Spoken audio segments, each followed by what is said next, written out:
আসসালামু আলাইকুম ওয়া রাহমাতুল্লাহি ওয়া বারাকাতুহু নাহমাদুহু ওয়া নুসাল্লি আলা রাসূলিহিল কারীম আম্মা বা'দ।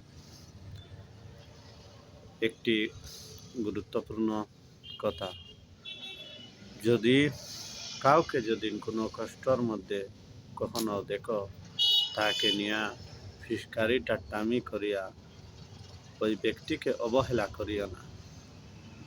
কারণ মানুষ মানুষের জন্য, আমাদের জন্য উচিত যেন ওনাকে অশান্তির থেকে, কষ্টর থেকে ওনাকে শান্তির দিকে পথ দেখানি, ওনাকে শান্তি দেওয়া। আর আল্লাহ পাক রব্বুল আলামিন কুরআন মাজিদের মধ্যে বলেছেন, ফাইন্না মাআল উসরি ইউসরা, নিশ্চয় আমি প্রত্যেক কষ্টর পরে আসানি রাখিয়াছি, প্রত্যেক অসফলতার পরে সফলতা আমি রাখিয়াছি।